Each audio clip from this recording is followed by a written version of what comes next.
Hi, this is Shawnee Lavender, the Conscious Parents Coach.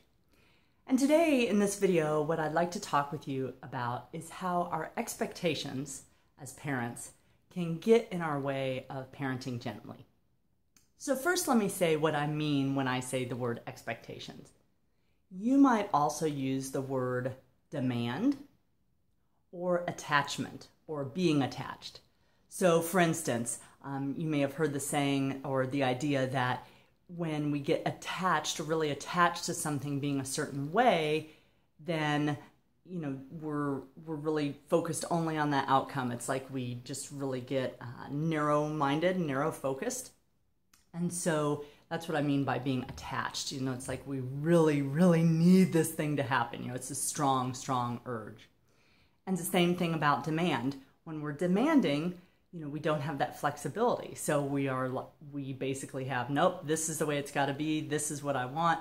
So expectations are the same thing. It's this inflexible set of ideas that we have about the way the world should be, the way our children should be, the way we should be as parents. You can apply it to anything, but it's basically this idea that this is the way something should be. That's what an expectation or a demand or an attachment is. So let's talk about where expectations come from. So sometimes they are fueled by our wants and needs. So if I have an expectation that my daughter talk to me in a respectful way, in a gentle way, that might come from a want and a need that I have to be treated well in relationships. Certainly, that's something I value and something that's important to me. But it might also come from a fear. And usually these fears are unnoticed. So they're not going to be things that come to us right away. We won't say, oh, yes, it's fueled by this fear. So let me give an example. So recently, we had some folks over to our house who were friends. We had mutual friends. We didn't know them, but we had a set of friends in common. And what I noticed was that I had some ideas. I didn't notice this right away, but I noticed it sort of a little bit into the evening as we were interacting with them. I had these ideas like, boy, I really hope my daughter is polite. I hope she talks to them directly, rather than mumbles or turns away when she talks. She's 6.5 almost, and so she sometimes does that. So I also had these thoughts about, oh, I hope they like her and that she'll be cute and funny and show her best qualities. Fine. It's okay to have that. But what I noticed later on was underneath some of that is that I grew up really valuing the idea of keeping people happy. Doing what I could. I'm a recovering people pleaser. So doing what I could to make things nice and make things work for people. So part of this drive that I've got underneath my radar, so it's unconscious for me, I do know about it, but it still pops up unconsciously, is that I am wanting to keep people happy. And in this case, basically, I saw my daughter as the conduit for keeping these people happy. It's like, oh, if she's cute and funny and polite and so on and so forth, they'll just think, oh, isn't this a nice evening? Aren't we having fun? So that fear of, oh, what if I don't keep people happy? What will that mean about me? Which is what the fear actually is. What will that say about me as a person? If that's running, that is a really rich or fertile place for expectations to grow out of. So when we've got those fears running, unbeknownst to us most of the time, it's really easy for these strong expectations to come out of them. So let me talk about now, what do these expectations lead to? So we've talked about what they are, where they come from. What they lead to in general are three things. First is this inflexibility. Like I talked about earlier, this idea of these expectations are, it's only this way. This is the one option straight ahead of me. That's all I want, nothing over here, nothing over there. So we really have this inflexibility. We've got blinders on to all these other possibilities because we're so narrow-minded, narrow-focused. And so, as you know, life with children really calls for a lot of flexibility. You know, it's this dance we're doing. So if we're inflexible, it's really handicapping us a lot for our best parenting because we're just so fixated in one area. The second thing that expectations or demands lead to is really a loss of perspective and our bigger purpose. So for example, going back to the idea I shared with my daughter earlier, I have a bigger purpose with her about the way I want to relate to her. I want to be respectful. I want to really have this mutual forness. You know, I'm for the best things for her. She's for the best things for me. So if I'm basically using her as a tool to manipulate other people, I'm losing that bigger piece. It's like, that's not the relationship I want with my daughter. You know, she's not my, my handy multi-tool to get all my needs met. No, that's not the relationship I want.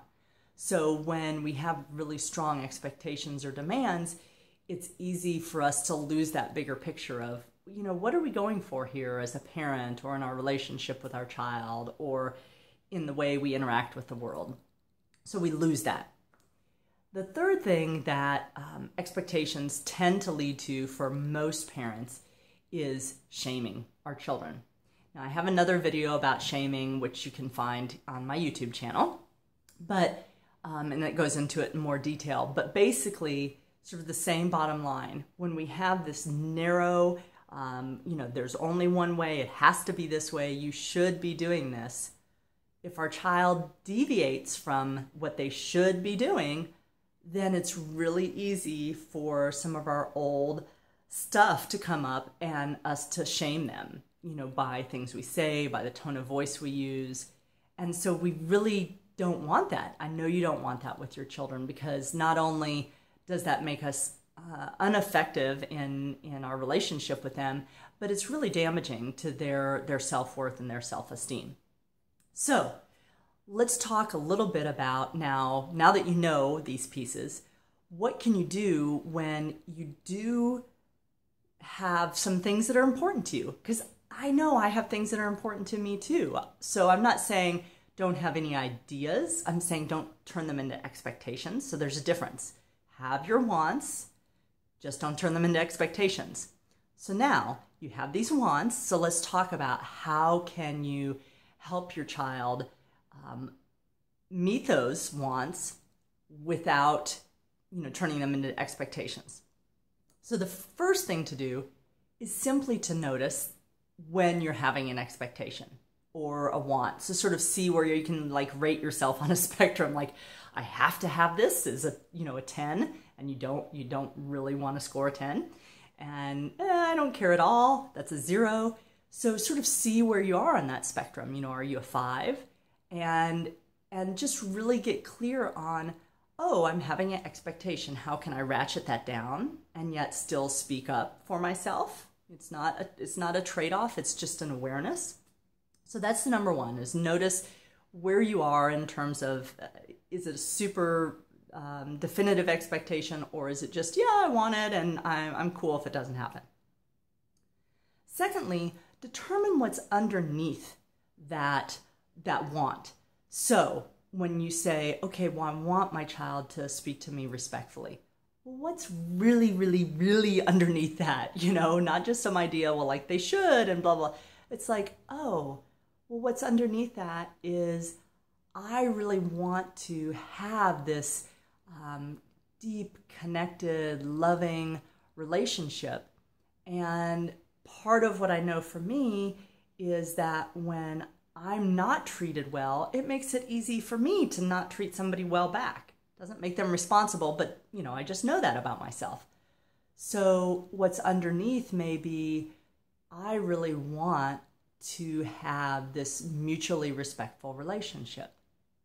That feels to me, and I think if you check in with yourself, that really feels more solid, less of this and more of this. It's like it's uplifting. It's something you can stand on and stand for, rather than just to to have to, ram down somebody's throat. So the third idea is let your truest need or your want be your guide. So going back to that idea with my daughter and this couple. So yeah, one of my wants was to keep these people happy and have them have a nice experience with our family. So yeah, that's a want. That was important to me. But the deeper, the deeper want was to really continue to form a certain quality of relationship with my daughter, really loving, connected relationship. And so when I weigh those two, if I put those on a scale, I say, the one with my daughter and our ongoing relationship, that's a lot more important to me. So I can let this one, just let it sink. It's like, okay, chances are the people are still going to have a good time. And if they don't, it's not all up to me anyway. So when you get really clear on what's that deeper intention and let that be your guide, it's easier then to interact with your child and say things like, it's important to me to help these folks have a nice time.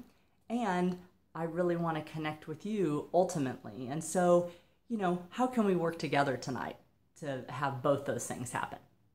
So there's a lot of different ways you can apply it. And if you have questions or comments about trying this out and seeing how it works for you, please post your comments below or your questions. And I'm always glad to engage in dialogue with folks.